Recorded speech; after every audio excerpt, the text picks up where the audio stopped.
Good morning, good afternoon, good evening, everyone, wherever you are around the world. And welcome back to the IAS Educational Fund Symposium for Western Central Africa. My name is Regina Oladukone. I work as a professor of child dental health with the Faculty of Dentistry, College of Health Sciences, Obafemi Awolowo University. One of my key interest area is speaking up and being the voice for key populations, vulnerable populations, and stigmatized populations. I am very happy to moderate the third session of the symposium, and this session will be focusing on HIV treatment and care for key populations in Western Central Africa. I am indeed really glad to be moderating this session for two reasons. First, Western Central Africa lags behind the HIV response, and the region therefore needs targeted attention to enable the world collectively achieve the 2030 goal as we have set for ourselves. And secondly, as we do know, key population issues are far been less carelessly been left behind in terms of the HIV response, and therefore key populations need targeted interventions. We have a very interesting lineup of speakers and panelists for this session who will be commenting on these issues. And they also will be participating in the Q&A sessions, during which you, the audience, will have the opportunity to ask them questions. We sincerely hope that this programming will be of value to you as well as the work you do. Before moving on to the presentations, I would not like to share some housekeeping rules with you. Please note that you participants are currently muted. Also note that the interpretation in French is available to those of you who have connected online. Please select your language at the bottom of the screen to hear the presentations and discussions in the preferred languages.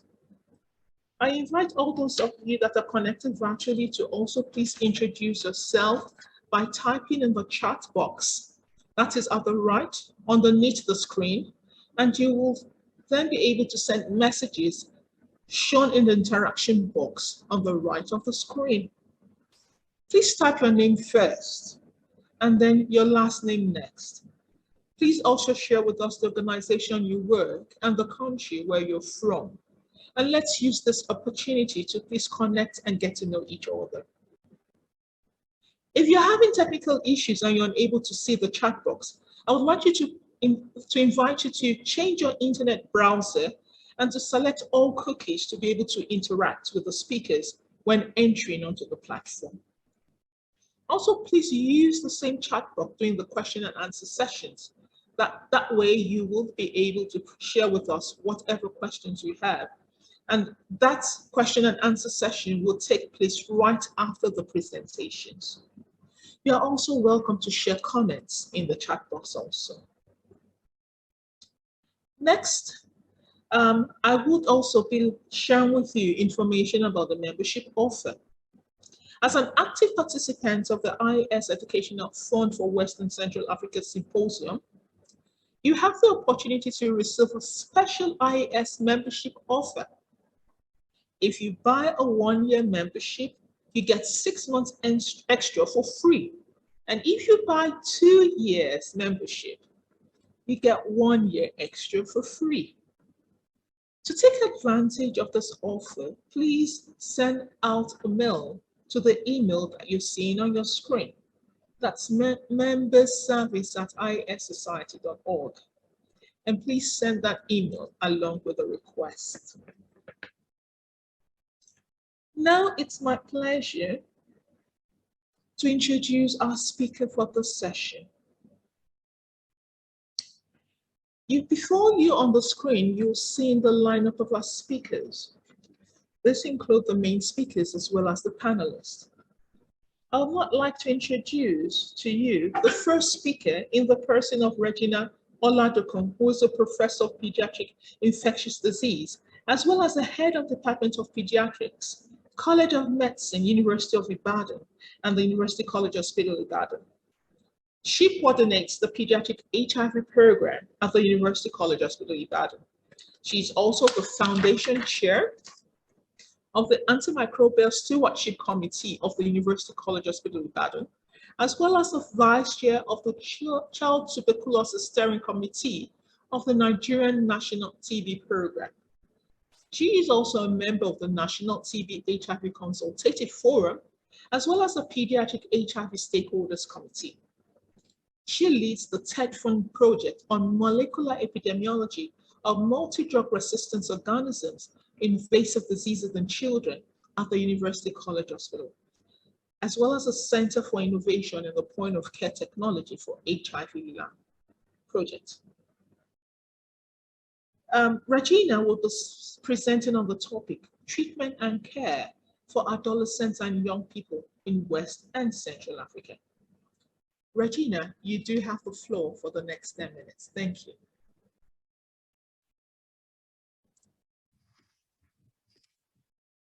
Hello, everyone. My name is Regina Oladukone from Ibadan, Nigeria. Thank you, IAS, and thank you to APIN for inviting me to give this talk on treatment and care for adolescents and young people living with HIV in West and Central Africa.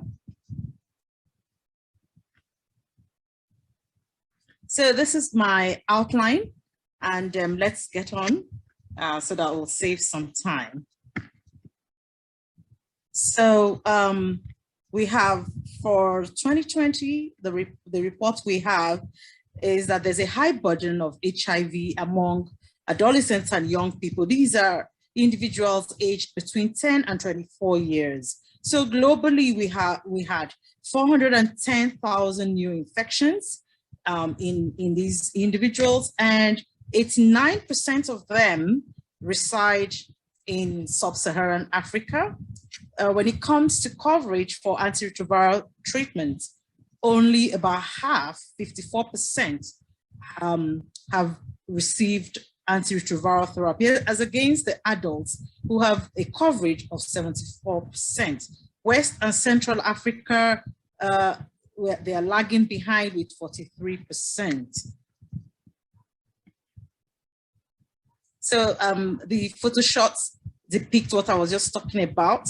We have the highest burden in South Africa, Eastern and South Africa, but West and Central Africa are following behind very closely.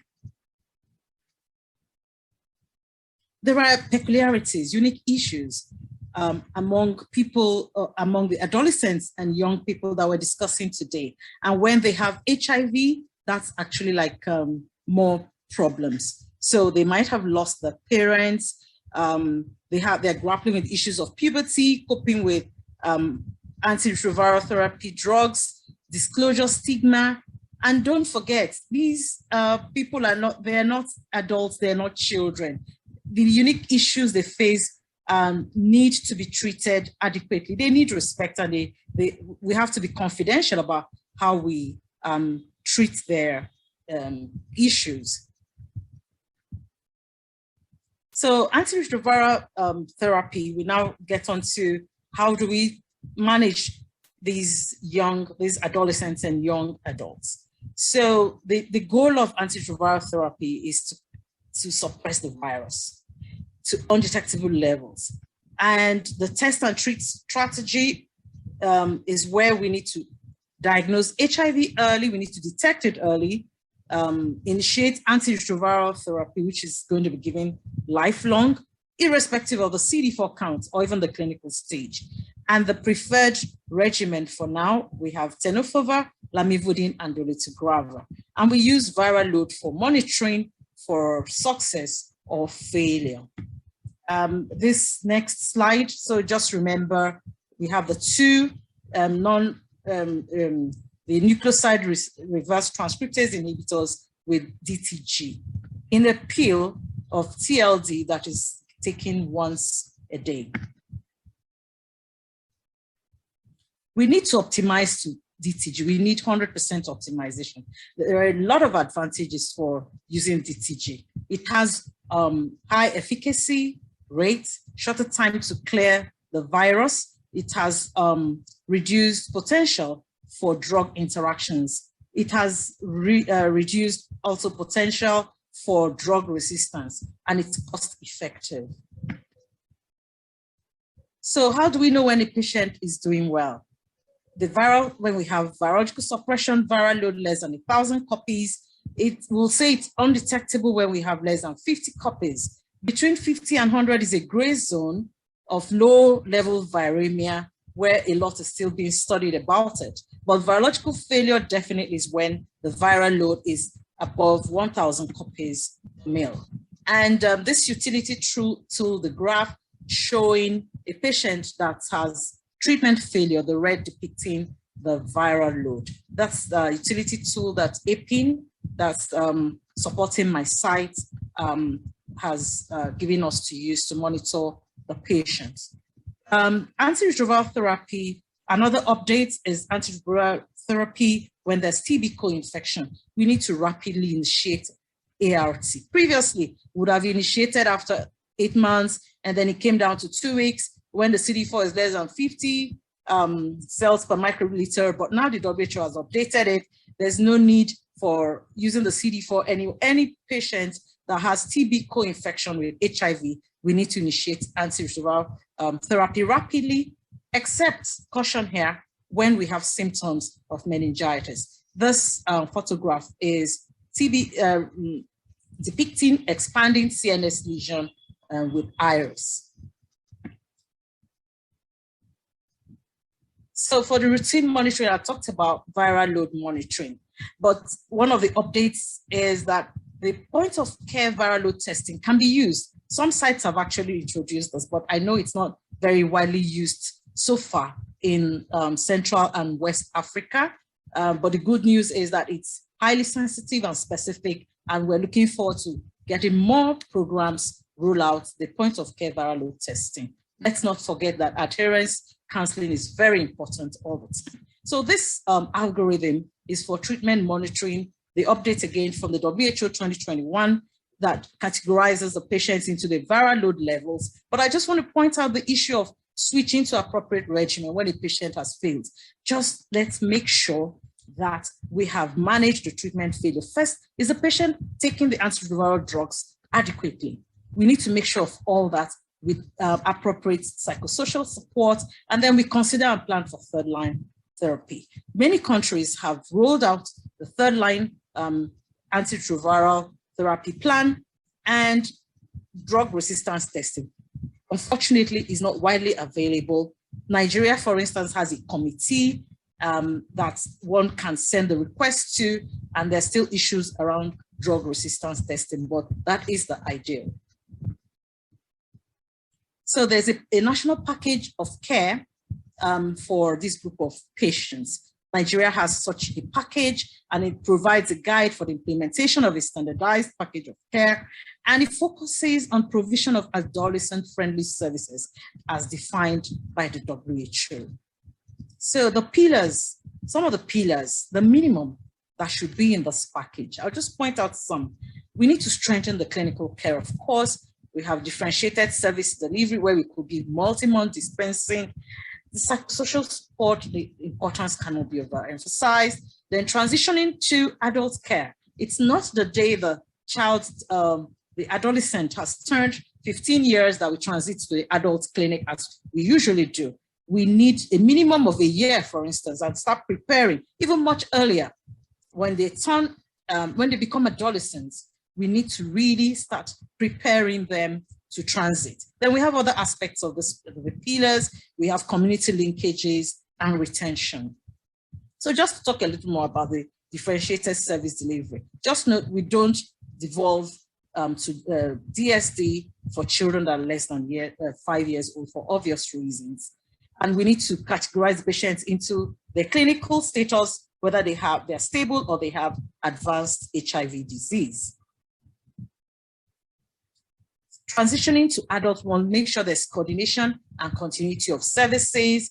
And for the Nigerian program, we have the phases, we have a checklist, which is what I'm showing here, and some of the elements that are important for effective transition to adult care.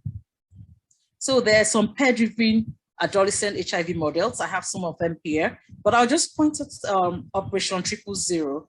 That's the model after the Nigerian program. That's what the Nigerian program has fashioned its package to look like, with some of the others here that have had good outcomes. And we should make sure we render adolescent-friendly services. And these peer support groups are very important and have shown good outcomes among the adolescents and young people.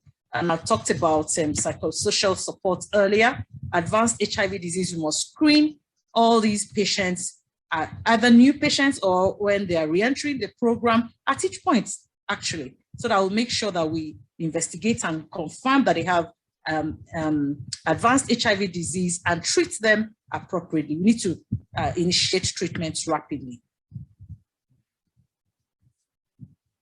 This is from the WHO. You can go and look at the guidelines. And the research gaps, we need to develop better simplified points of care tests that will help us in monitoring these patients. The outcome experiences for viral suppression, optimized antiretroviral care with DTG, HIV resistance.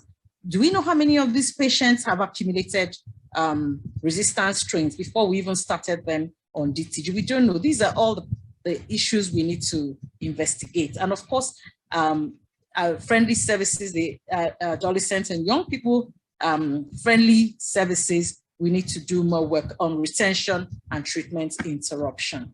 So in conclusion, high burden of HIV in adolescents and young persons exists in West and Central Africa, as we have seen. The service delivery, testing and treatment coverage should be optimized. And there's urgent need to scale up antiviral therapy efforts, optimizing to DTG regimen, and there's need to strengthen age and context-specific programming with appropriate models of service delivery for these adolescents and young people with HIV. Thank you very much for listening. Those were the references. Thank you very much.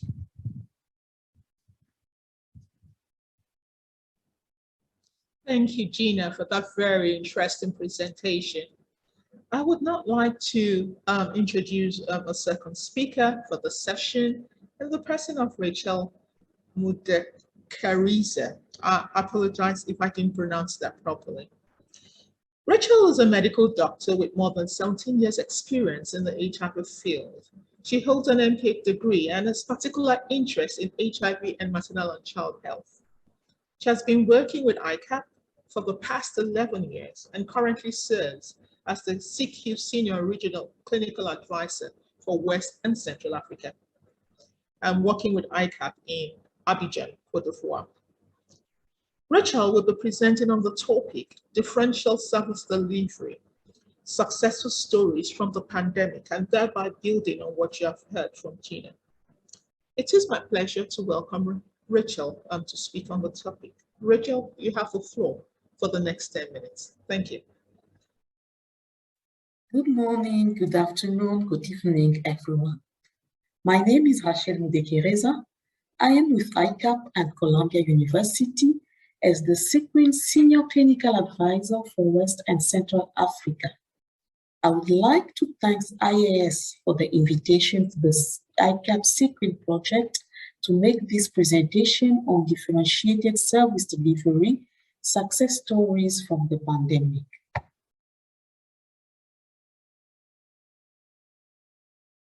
In this presentation, I will start with a brief background on HIV and DSD in West and Central Africa, then discuss how DSD was leveraged to sustain HIV services during COVID-19, and then share a few countries' case studies. As most of you may be aware, although West and Central Africa has made good progress toward HIV epidemic control, evidence from the population-based HIV impact assessment and UNH data show that this progress has been slower compared to other regions.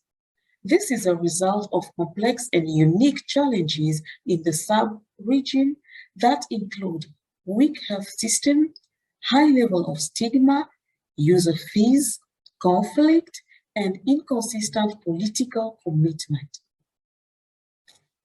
In 2015, The WHO recommended DSD as a person-centered service delivery approach to help deliver services that meet the preferences and need of diverse group of people living with HIV. Implemented at scale and with fidelity, DSD is expected to help address inefficiencies and burden on the health systems while addressing the need and expectations of people living with HIV, helping countries to reach epidemic control. While countries in East and Southern Africa rapidly adopted and scaled up DSD, the process was slower in West and Central Africa, with some exceptions. With the onset of COVID-19, countries took COVID-19 mitigation measures that affected HIV services, particularly HIV testing and prevention services, and to some extent, treatment services. Some health facilities were closed down or access was limited due to impact of COVID on healthcare workers or fear of patients getting COVID. Healthcare workers were reassigned to COVID-19 response. Lockdowns prevented access to health facilities, and ART supply chain were interrupted. I will now discuss how DSD was leveraged to maintain services during COVID-19. During the early phase of COVID-19, some countries rapidly pivoted and adopted DSD policies and practice to protect the resilience of HIV services. These measures include decreasing visit frequency for stable clients, delinking medication dispensing from clinical care, expanding multi-month dispensing or MMD of medications, extending clinic hours to decrease crowding, bringing services to communities, piloting and or expanding telemedicine and mHealth.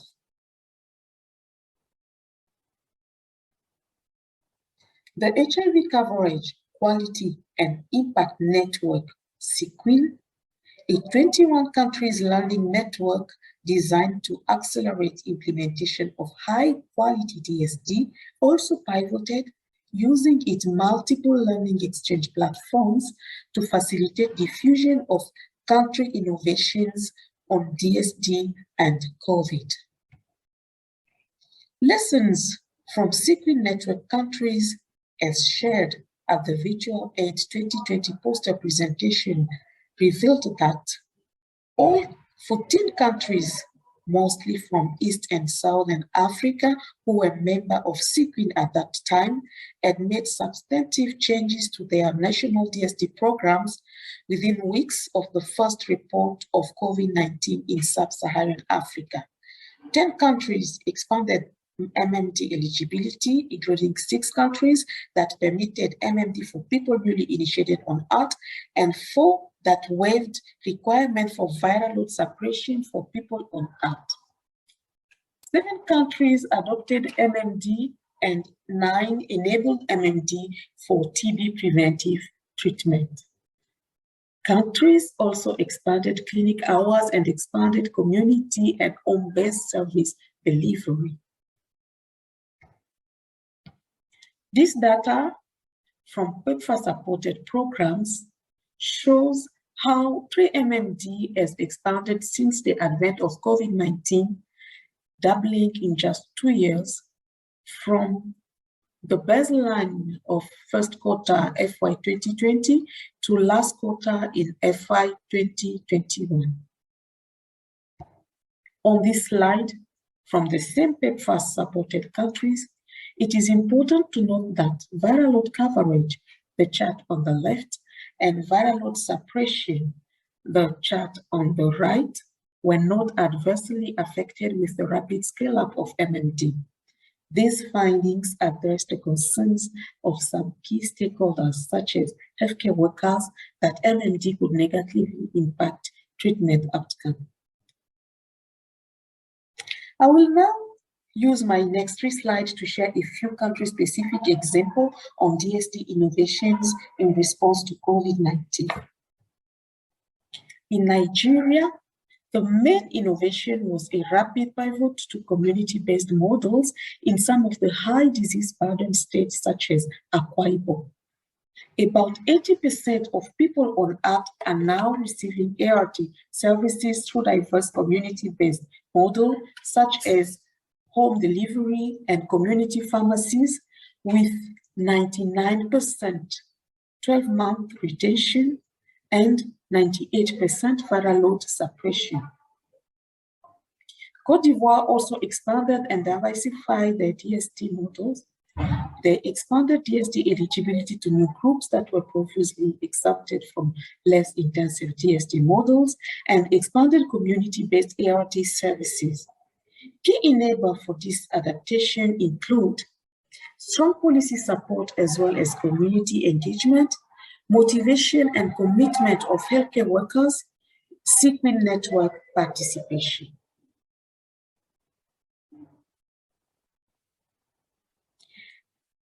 Moving to Ghana, uptake of DST strategies were accelerated. DST eligibility was expanded to new groups such as children above 5 years, adolescent, pregnant, and breastfeeding women. They also adopted community ART delivery and HIV self-testing for key populations.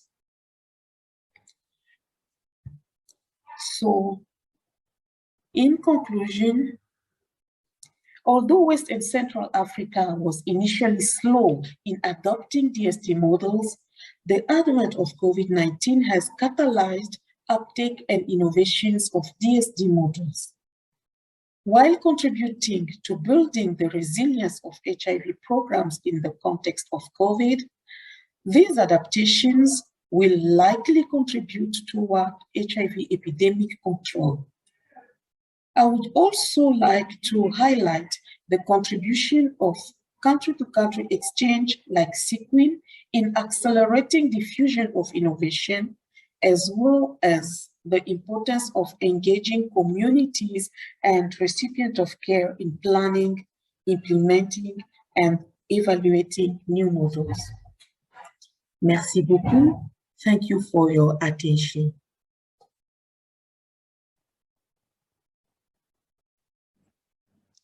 Thank you, Rachel, for the insightful and really interesting presentation.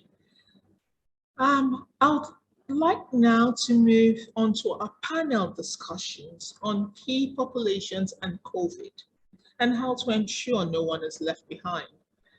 Gina had introduced us to the essential issues we need to understand about children and adolescents, while Rachel introduced us into the issues of COVID. We are now joined by 6 wonderful panelists with diverse backgrounds who will be bringing their experience to discuss on this topic. I'd first like to introduce Dr. Ali Gambo, who is the Director General of the National Agency for the Control of AIDS in Nigeria. He holds a Master's in Clinical Research and PhD in Epidemiology from the University of Maryland. He also worked as the Country Director of the University of Maryland program in Nigeria. He is also one of a panelist from the government sector here today. Also among the panelists is Abdul Kadir Dangima. I call him Abdul, so this is the first time I'm really saying his full name. Abdul is a human rights activist with a BSc in microbiology. He's a young person openly living with HIV and currently the national coordinator of the network of people living with HIV in Nigeria, known as NEP1. Over the years, Abdul has spent nearly the entire last decade working on human rights and HIV advocates, and he has been engaged in advocating and shaping some of the government policies, both at the state and national level, with respect to protecting the rights and dignity of people living with HIV. Thanks, Abdul, for agreeing to be on this panel. It's also my pleasure to welcome Kofi Diaba, who is a public health specialist currently working with WAPCAS as a program manager. Before becoming the program manager, he was a monitoring and evaluation manager and had spent the past 19 years working with WAPCAS on the Key Population Program. WAPCAS is the first CSO to implement a comprehensive HIV and STI intervention for key populations, including female sex workers as well as men who have sex with men. It's a pleasure to have you here, Kofi.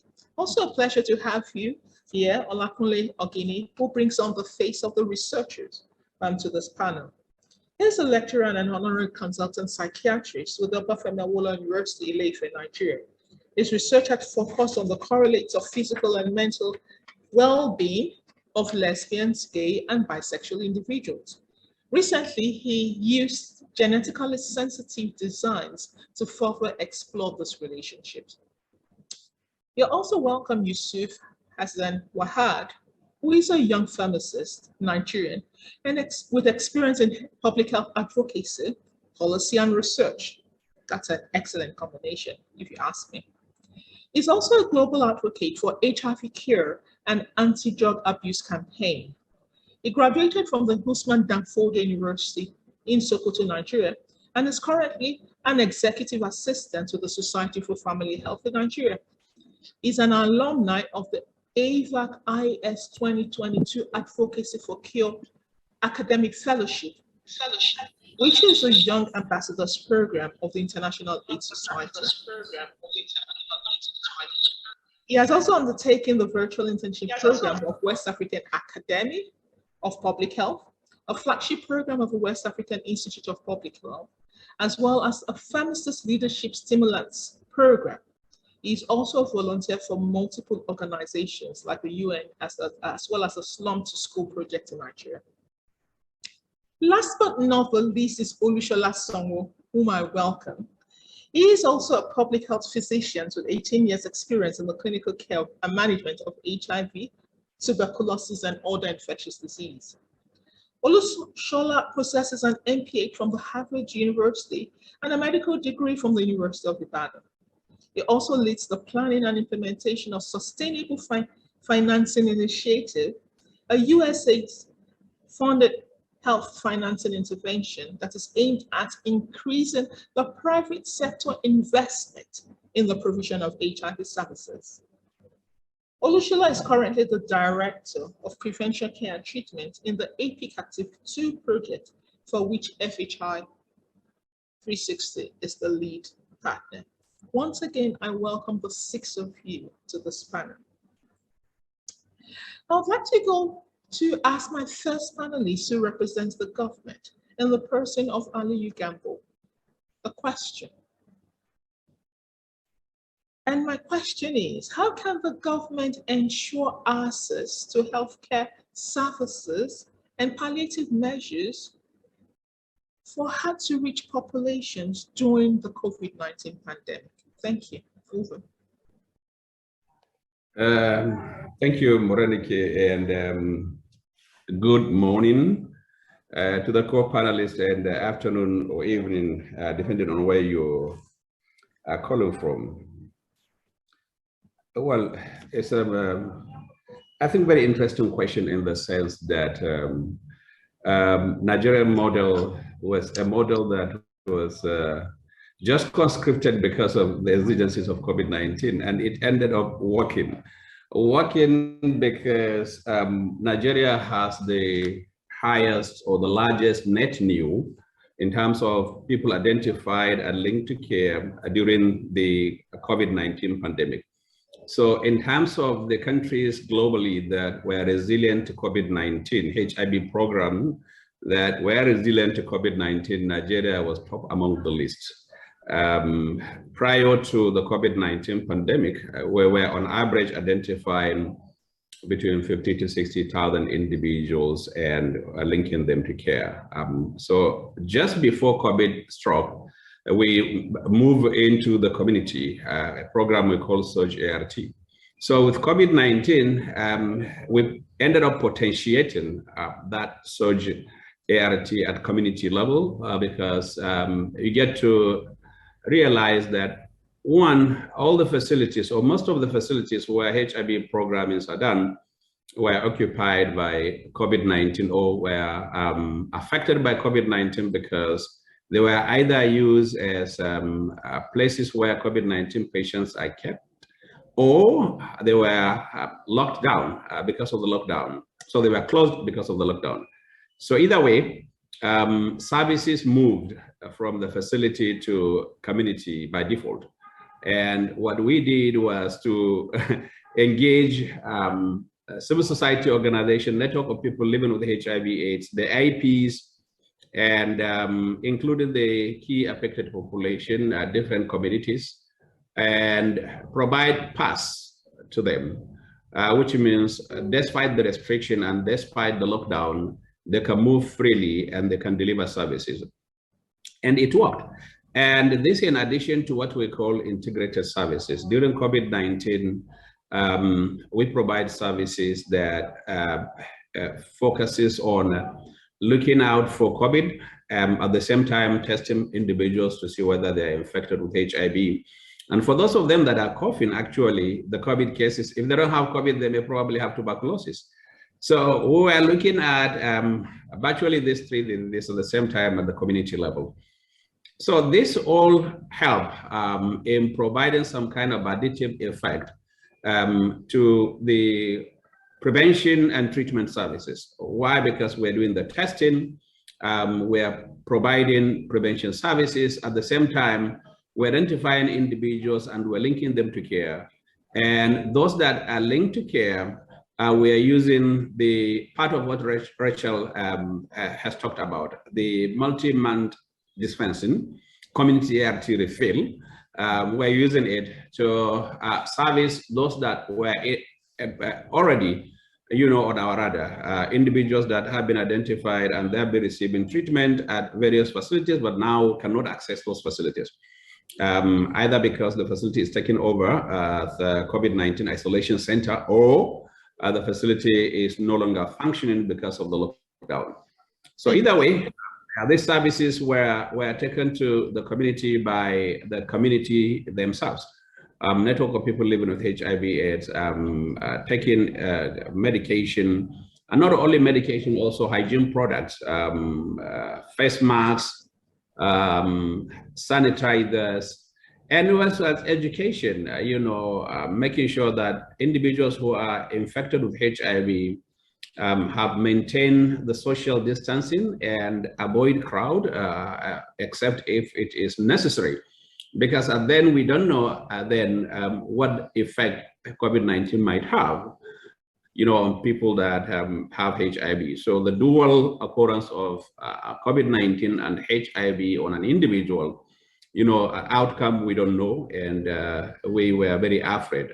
So that won't help, and that shows the kind of, that encourages rapid networking, even among members of the community, in terms of communication, in terms of reaching out via available platforms. And those platforms, some of them are virtual platforms, some of them were platforms that community network to make sure that this information is spread, and to make sure that the community knows that these services are available in different ways. One-stop shop was also still there.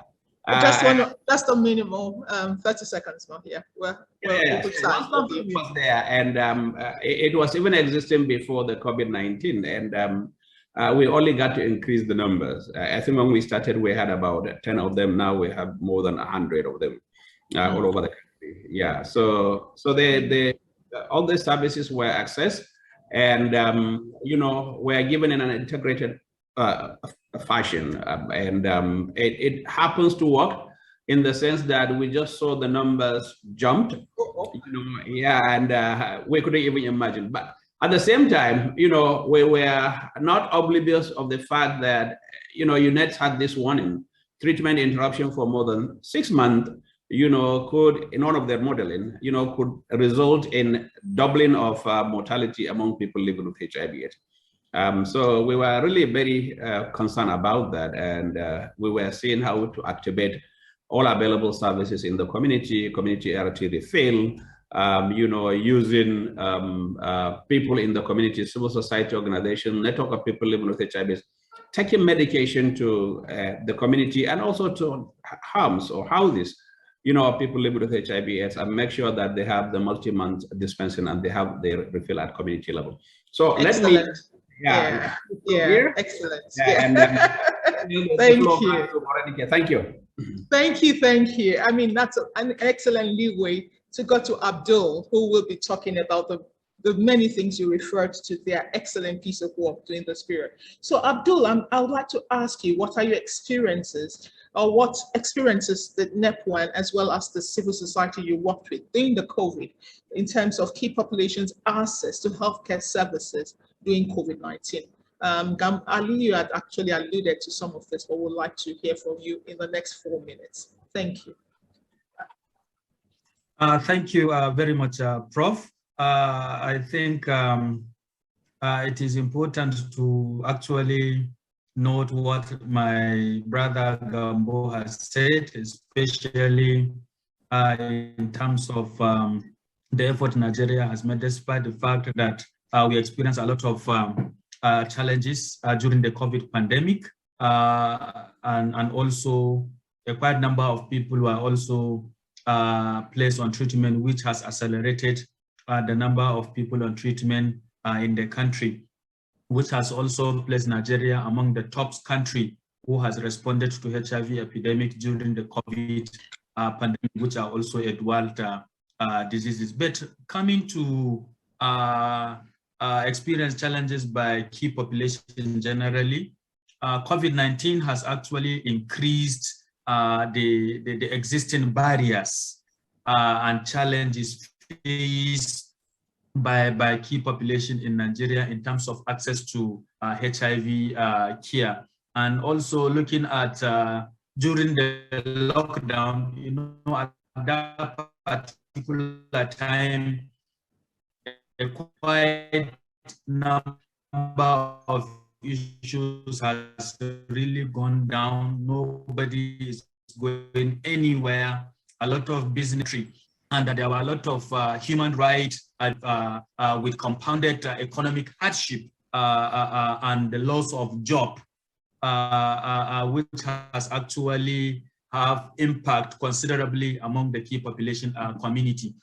Because, for instance, for those who sell sex, because at that particular time, when you go to brothels, you see that because due to fear of contracting COVID, people don't usually go out to even meet with them and sell sex. And some, even the brothels owners, usually send them out of their shelter because they could not afford to pay the rent at the brothel. So these are some examples that has really impacted majority of the people within the key population community. But thank God, especially UNAIDS has come up with intervention in collaboration with government of Nigeria, headed by my brother Gambo.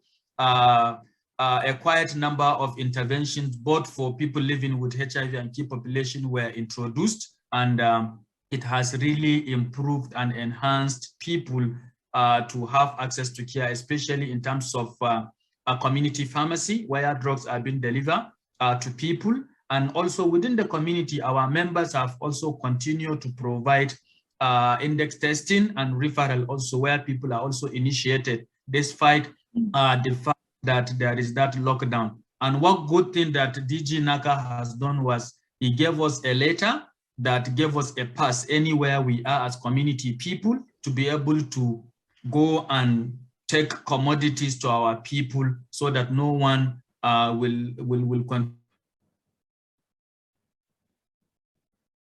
to live without ARV. So that has really, I think, in order to continue with this, based on the challenges experienced, I think it is important to really come together as a people, because barriers still exist, especially discrimination among the key population is yielding a setback in achieving epidemic control in Nigeria. And it is important for us to come together and address equality and inequality lens so that all these barriers can be addressed and everyone will be treated with dignity and respect that they deserve. Excellent. Thank you, Abdul. Your presentation leads us perfectly into the segue to ask Kofi a specific question around key populations. What did you, Kofi, during the pandemic, what did you see as challenges that key populations faced when assessing prevention services? We do very well know that treatment was prioritized, but in terms of prevention services, including access to PrEP, and follow-up visit during the COVID pandemic, were there records of challenges? Thank you. Thank you very much, Prof. And I want to say a good morning to all viewers. Good afternoon and good evening to other viewers who are not on the same timeline. Yeah, as previous speakers have said, the key population community actually, especially in Ghana, also faced some challenges in accessing prevention services.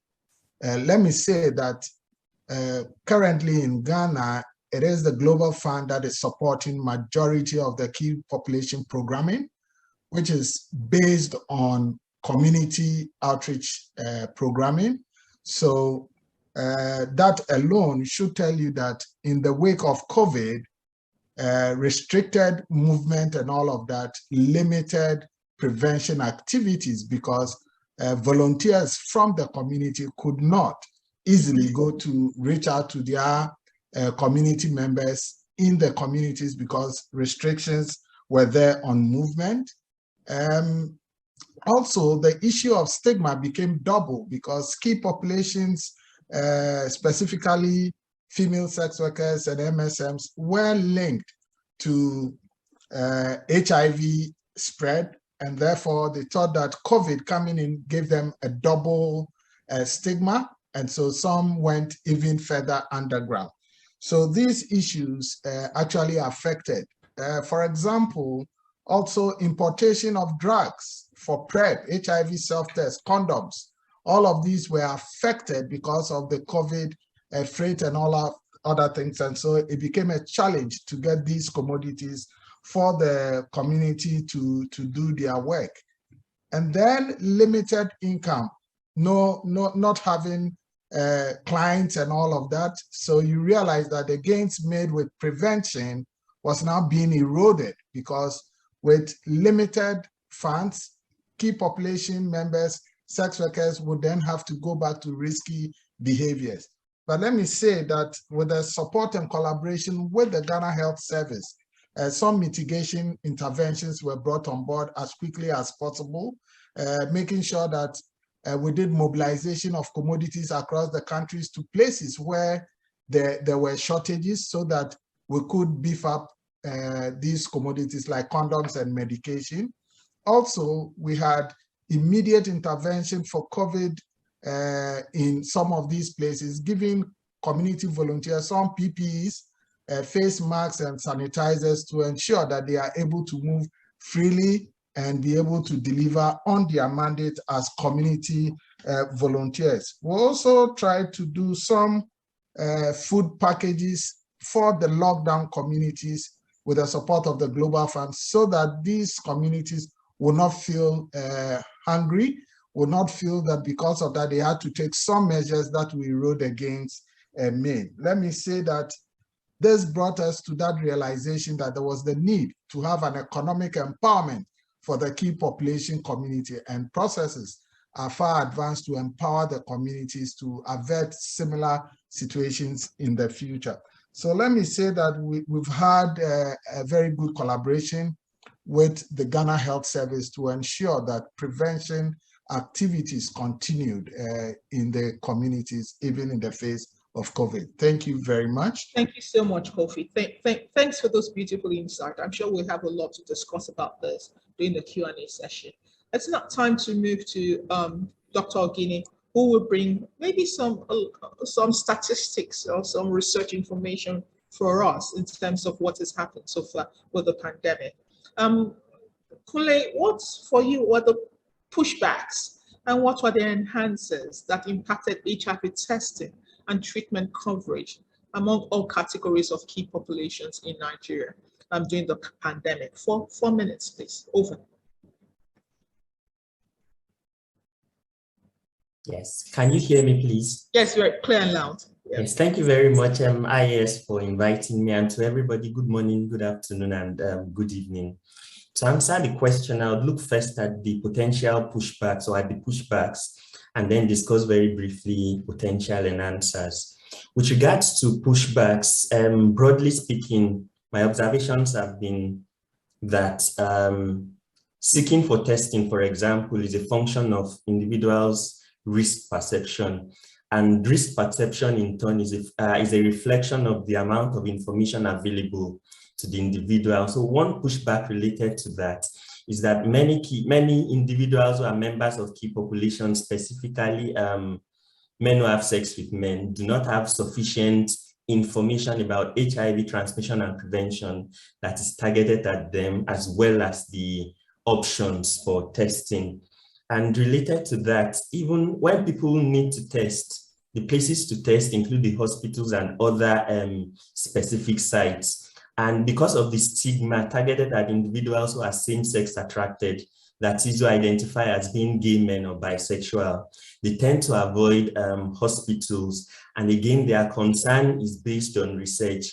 Research demonstrates that, especially in Nigeria or countries like Nigeria, healthcare providers discriminate or have negative attitudes towards those who are men who have sex with men. So there is the discrimination. Men who have sex with men avoid that discrimination and do not want to come to the hospital for testing. In addition to that, having tested positive, they are also reluctant to come to the hospital for treatment. And one other factor that is overlooked is the role of mental health. There is evidence globally and from Nigeria that poor mental health is associated with poorer treatment-seeking behavior, poorer adherence to treatment, having initiated treatment. And in fact, untreated mental health problems, specifically depression, is associated with poorer response to antiretroviral treatment. So it's important to recognize the role of mental health. And that leads me into the answers. So the first thing I think is important is to make available specific targeted information relevant to key populations. For example, the role of unprotected anal sex in the transmission of HIV. It should be it should be readily available. And along with that, there needs to be efforts to educate healthcare providers in mainstream facilities to make them less discriminating and more accepting of key populations. Having said that, in my observation, especially during the pandemic, one of the things that has worked was the non-governmental organizations or charity organizations led by key populations. It makes it easy for key populations to seek treatment, access treatment, and many of these organizations also provide peer support groups, which can help to boost morale in keeping up with treatment. Finally, my suggestion moving forward in the future is the possibility of incorporating key population-led groups into mainstream health facilities so that it reduces the need of, one can easily come to the hospital as a stop shop, come for all the needs possible and have them attended to with minimal fear of discrimination or stigmatization. Thank you very much. Thank you, Kale, for that excellent insight. Really grateful. I'm not going to move to Yusuf, who also will share with us his insight in the next 5 minutes. And this is my question to you, Yusuf. What is the experience of young people in assessing healthcare services during the COVID-19 pandemic? And what successes can we take from these experiences? Thank you. Thank you so much, Prof. Can you hear me? Very loud and clear. Please go ahead. Okay. Good morning, good afternoon, and good evening from on our side. Young people who are not different from experiences of the other key populations, especially from what my role model, Dr. Gombo and Abdulkader, have said. They are not really different. They really have limited access to this essential sexual and reproductive health services. In the case of availability and also disparity of these essential health services. Young people also have these peculiarities, especially out-of-pocket payment or transportation issues during the pandemic. in the sense that there was no money, there was disruption in economic activities, there was social isolation. They couldn't even travel or transport themselves to other environments. Because majority of these young people travel to the other side, especially to conceal their status. So there were no that movement. So that was an issue. There were issues around stigma and discrimination, which was very peculiar to these young people. There was fear of HIV disclosure. There were issues around mental health issues, especially when they were pushed to social isolation, to economic constraint, to even lockdown of schools, to even issues around going into the religious or traditional healing, because there were a lot of issues to push them to alternative therapies. Coming back also, there was also a peculiar issues in relation to adherence or compliance to ARVs, because most of these ARVs have adverse drug reaction, which is directly related to maybe food interactions. There were no money to eat food. There were no issues. They didn't exercise. They were into social isolation, so they couldn't have those instances. There were also issues which were indirectly related, which really exacerbated many structural factors, especially gender inequalities, the gender-based violence, the poverty, the issue around disruptions in or risks of domestic abuse. There was also issues around uncertainty about the future, which led a lot to reduce well-being. COVID also, young people also had these issues around access to relief funds, especially when we see there were issues around holding of this relief fund by the other side of the populations.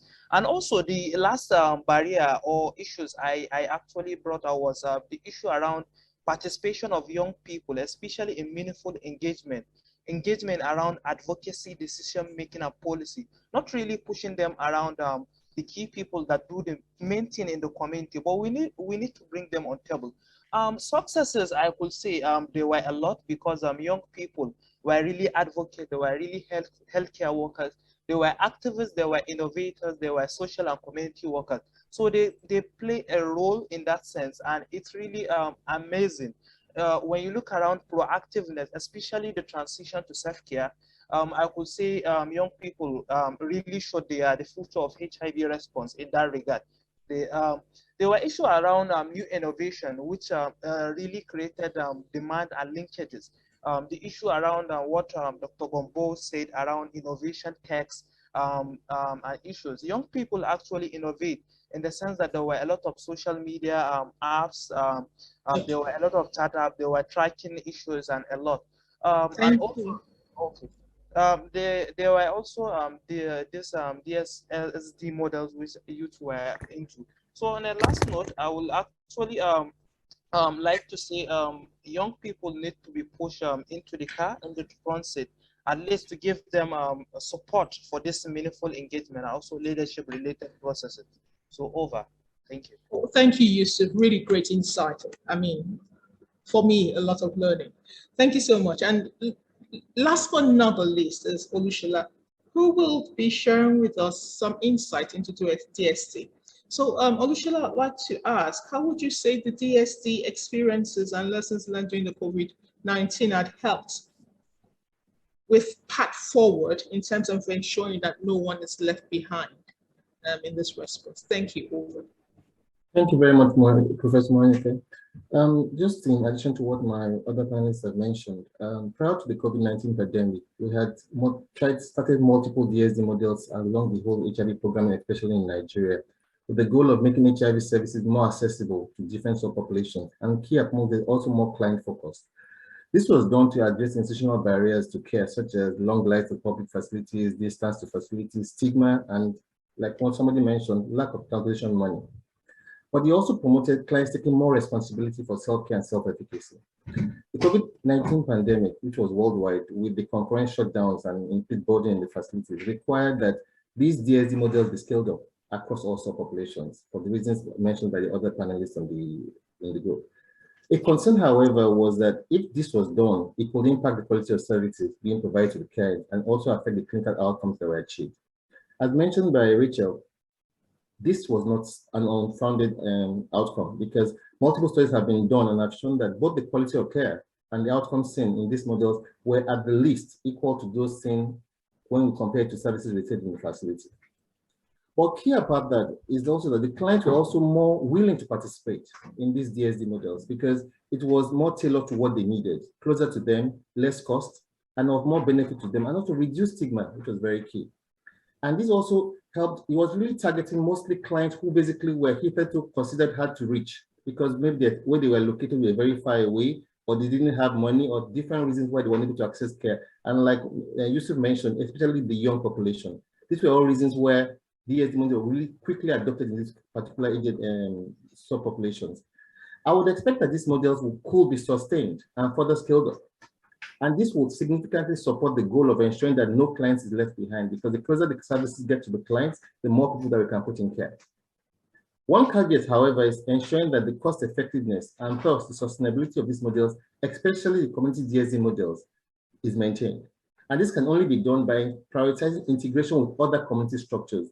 Parallel DSD models in the community might be too expensive for other, maybe the government, for instance, to take control over. But if we integrate and prioritize integrating it with community structures, it makes it more sustainable. Also key is working with the private sector to ensure the sustainability of this intervention. In addition, it would also be able to ensure that the ability to collect and utilize data from these various DSD models is maintained. And this can be done using the mobile EMR applications to be able to make sure that for this group of patients, we are able to get timely decisions about their care to ensure that we maintain these outcomes as we had seen currently. Thank you very much.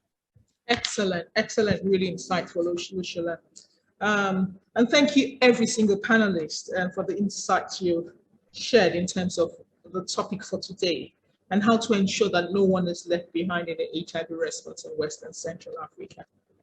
It's now time to open up to our panelists, which includes the 6 as well as the 2 earlier speakers, to answer your questions. This is encouraging you all to please send in questions through the chat box. We're monitoring that. As we look forward to other questions, my first question is going to go to Gina. Okay, Professor Oladukone, you have a question here. A participant noted and said, thank you, Professor Regina, for your presentation. If I get you well, it therefore means that when a client is newly diagnosed with HIV and is co-infected with tuberculosis, we no longer need to defer ART initiation by 2 weeks, right? Over. Please unmute your mic, Dr. Regina. Thank you very much. Yes, in simple terms, yes, we've gone through different protocols where, if you remember, prior to 2010, we had to wait for upwards of 8 weeks.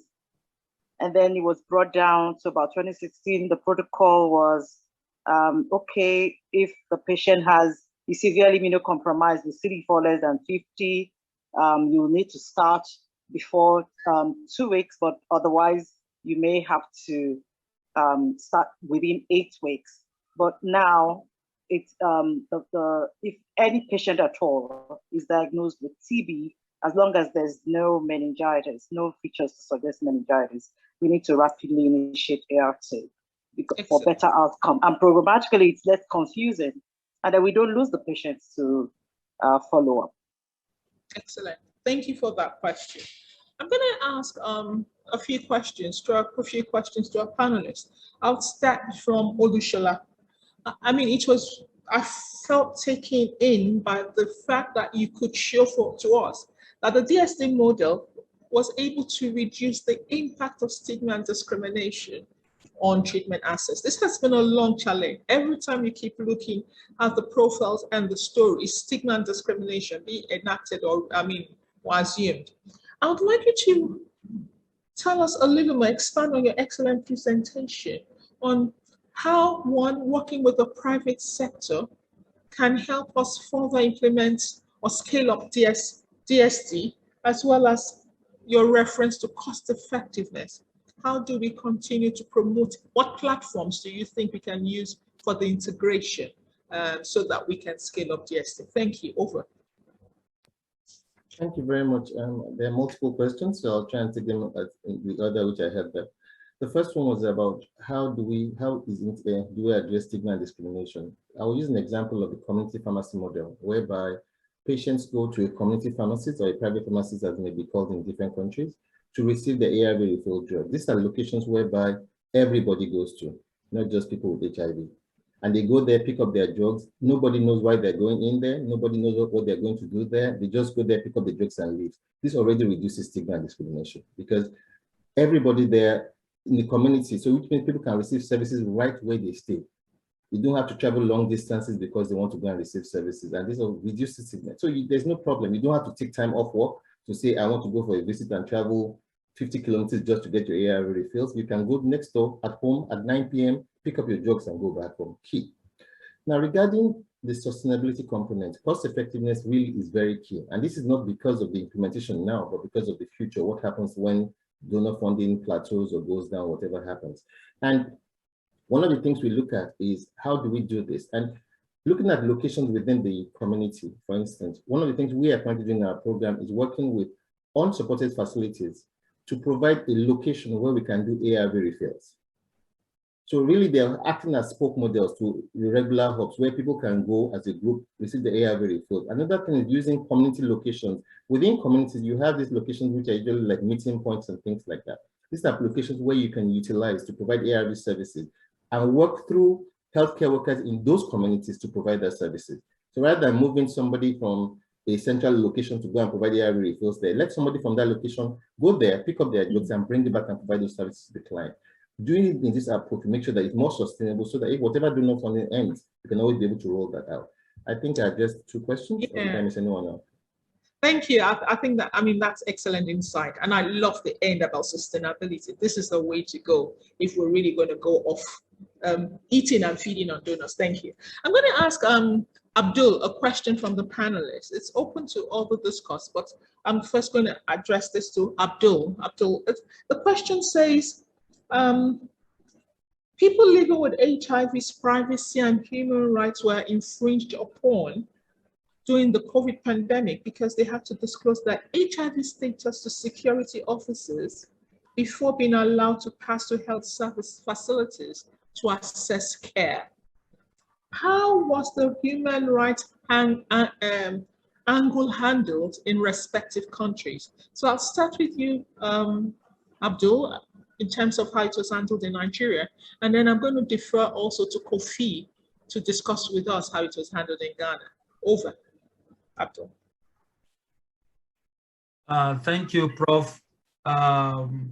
Basically, all these human rights issue, and I don't think the police or whatsoever authority have the legitimate mandate to instruct or ask patients to disclose their HIV status before they could give them access. But one of the key things that we observed is lack of knowledge, literacy issue for people to know that this is their right, and at this critical moment, they need to also go out and demand for these services. And one of the key things we have done in partnership with government, especially with PEPFAR, is to initiate the patient education program that has gone around the country, and people are educated and they are also trained on how to manage and report grievance communication mechanism, where all these issues are also being reported. And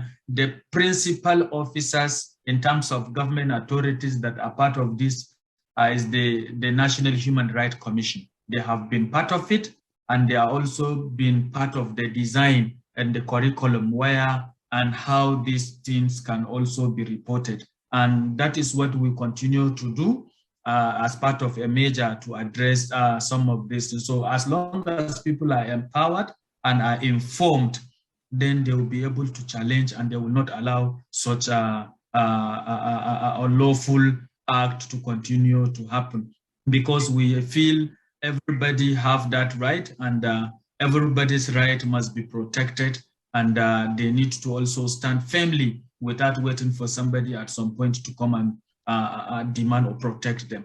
But at our own level, what we have been able to put in terms of addressing the knowledge gap among our key population community and people living with HIV at the community level. Excellent, excellent. Kofi, any feedback on what happened in Ghana to address this kind of? Thank you very much. Thank you very much, Prof. Let me say that, as mentioned earlier, prior to the outbreak of COVID, WAPCAS through the Global Fund support had just started a very comprehensive human rights intervention along HIV implementation for key population. So therefore, we had a crisis response mechanism already instituted. We had community members that had been trained as peer paralegals to provide legal first aid in the community. They are the link between the community and the other response mechanisms that we had created.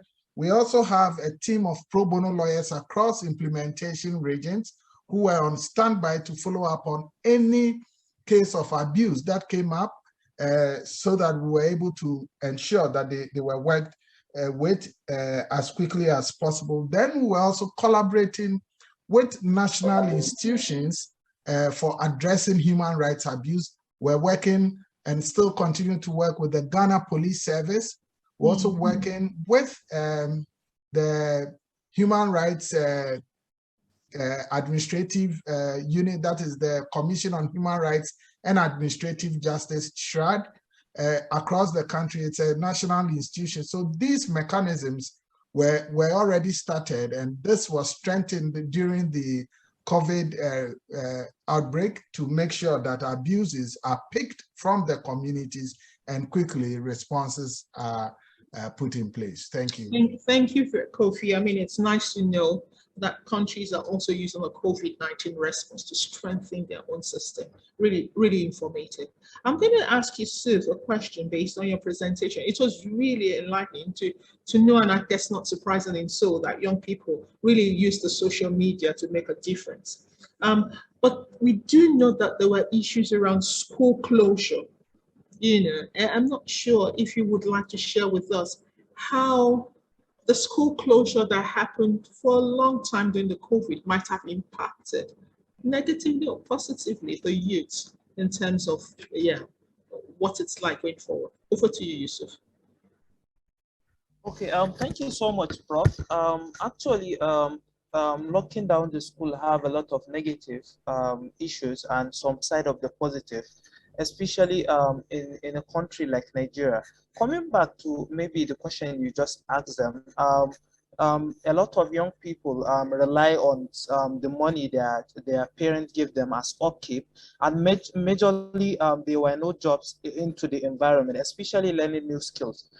There were a lot of issues, especially when people go out. There was a lot of harassment from maybe, let's say, police officers holding this reproductive health services. We had a lot of issues that people taking as condom, which people, these regulatory officers or law enforcement officers, I'm actually talking to them or harassing them. This lockdown of school really affected a lot of people in their mental health issues. A lot of people couldn't hold that isolation or staying down at home. It actually also brought about this disruption in what economic opportunities, because a lot of people couldn't go to school or they were disrupted, or even they were at risk of domestic abuse, especially women and girls. A lot of girls were abused, sexually abused and raped, which actually predisposed them to these infectious diseases, especially HIV. On the positive side, actually, it was really a side that a lot of people learn these soft and hard skills, which are really a good thing. A lot of people learn this tech. People are going into this technological aspect, in the sense that there were a lot of social media chat apps and also demand creation from youth in that sense. I think that's really an insight of what really they do. But really, in that sense, you could see they need meaningful engagement, like the text they brought into place. They need to be brought into the table, letting them speak, and also respectfully listening and acting on their advice. That's when they feel appreciated and feel they are part of the whole system or framework in making meaningful engagement. I think that's what I could just say. So thank you. Really educative. Thank you, Yusuf. I'll ask you, Kunle. You made a comment which is very insightful, and I think something that we need to learn about going forward in the long term, not just the COVID response, but picking it up from COVID and going to the long term. You commented on the need for service integration, key population service integration into the health system for the long term. What do you mean by this, and how do you see us going forward with this? Okay, thank you very much, Professor Opong, for this question. And it's from a place of knowing, working, interacting with men who have sex with men, or gay and bisexual men, recognizing that it's not just the HIV infection that they have difficulties with. They are also at significantly increased risk for mental health problems, depression, substance use, anxiety disorders. And apart from that, because they tend to have more anal sex, they are also more likely to have STIs that manifest in the anal region, including warts, infection with human papillomavirus, and many other difficulties. There are studies that indicate that some cancers are more common among men who have sex with men. And looking at all of that, if we differentially focus on HIV, we will be missing out on a host of many other health difficulties that they might have. So if it's, my suggestion is the possibility of centering all of that with mainstream health facilities, such that when they come for healthcare, if along the line, while treating for HIV, we pick that they have mental health difficulties, it's easy to refer them for mental health care. If we pick that they need support for surgical services, it's easy to refer them, and everything is within the same facility. Thank you very much. If we do have time, I'll come back. And just to note to all our participants that we might not be able to, I'm going to work hard to pick all your questions, but just in case, please do not feel being left behind. I am seeing them and I probably will just comment on them briefly, but I might not just be able to touch all. I'm going to ask Rachel, you did mention, I heard you and I'm really interested on the telemedicine mHealth piece. You know, how well have you in your evaluation noticed that telemedicine had improved in a way to support HIV care delivery, looking at both care and prevention? Over to you, Rachel. You have to unmute your mic, Rachel. Oh, yes, great. Thank you, Professor, for the question. And yes, we really saw a lot of improvement and innovations in terms of responding to COVID and making sure they could leverage the opportunity to adjust the HIV response. Mainly in the Eastern and Southern Africa, we saw a surge of utilization of mHealth, especially for key populations, be it for prevention or treatment in terms of making sure they could enhance adherence and retention, as well as follow up on the client. They also used the mHealth to strengthen identification of newly infected people, following up on HIV self-testing result in the community, working closely with community healthcare workers. Excellent, Rachel. I look forward to you sharing this in another forum.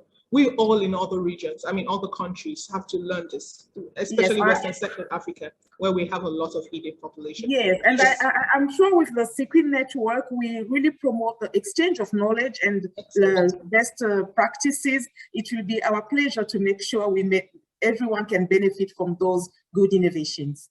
Excellent. Thank you so much. And my question goes to Aliyu. Aliyu Gambo, are you there?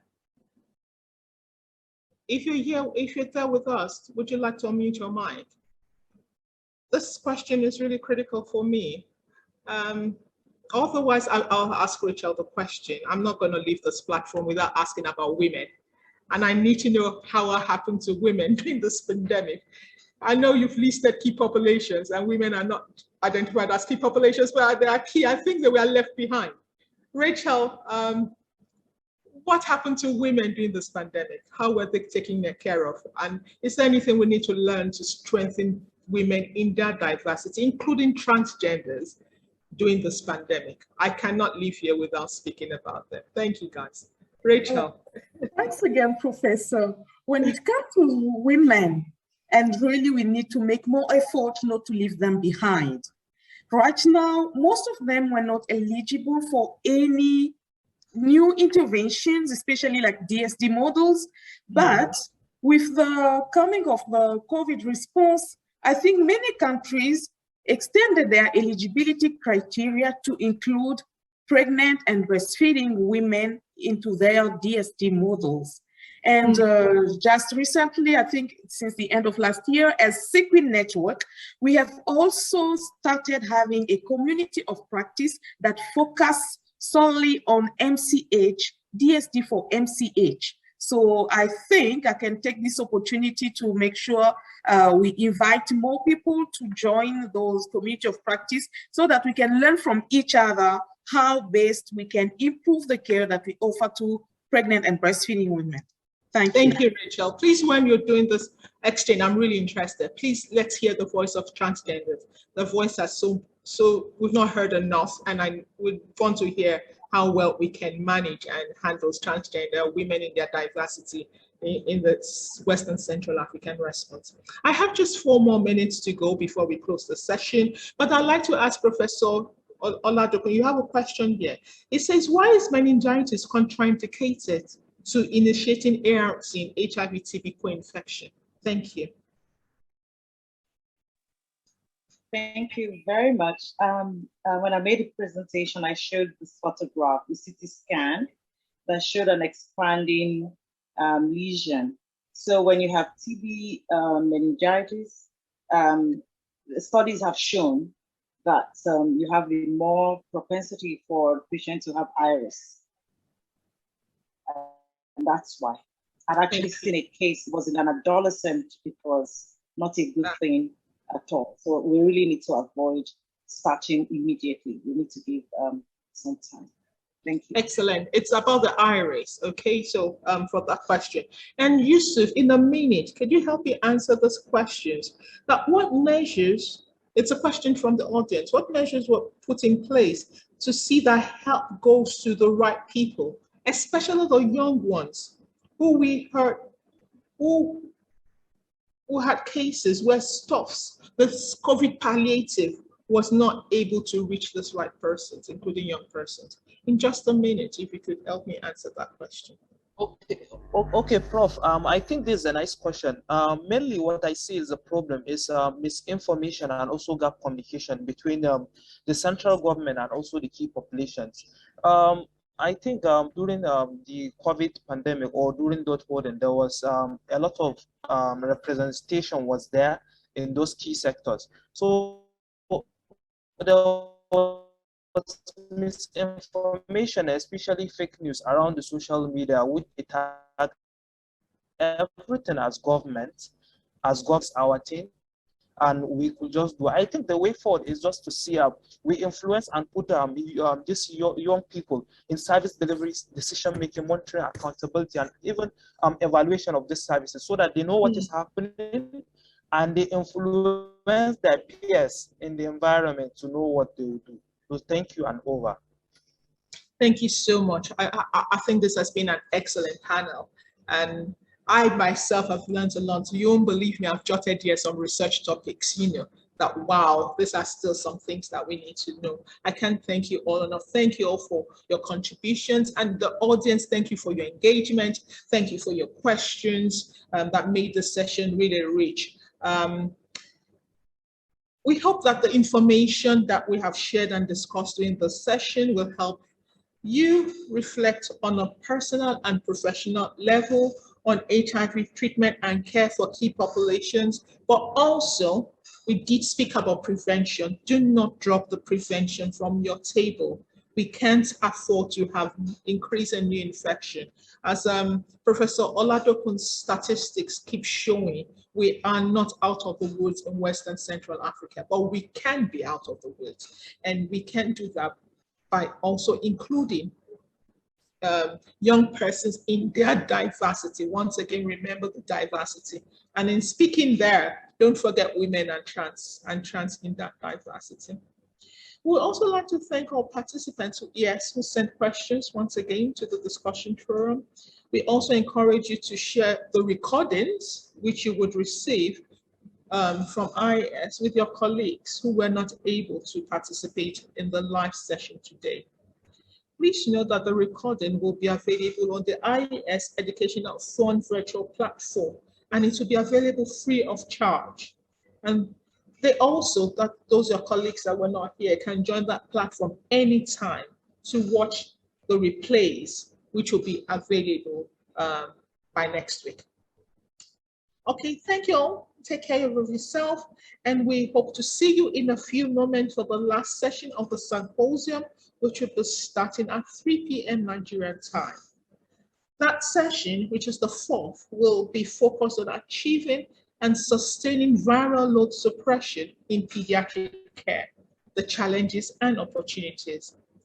Please connect using the link for session 4 for the homepage of the virtual platform, just as you did connect for the session, or by clicking the link which will be made available on this page after the session ends. We will show you that link very shortly. Please also remember to participate in the evaluation survey at the end of this meeting for the overall symposium. All participants will receive an email on Friday requesting that you fill in a survey to evaluate this symposium.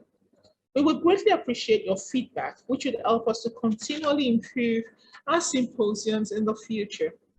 And you can also write to the IAS educational team anytime using the iasedu@iassociety.org. I repeat, iasedu, that is edu, @iasociety.org. Thank you very much once again. And yes, have a wonderful mid-break until the next session. Bye.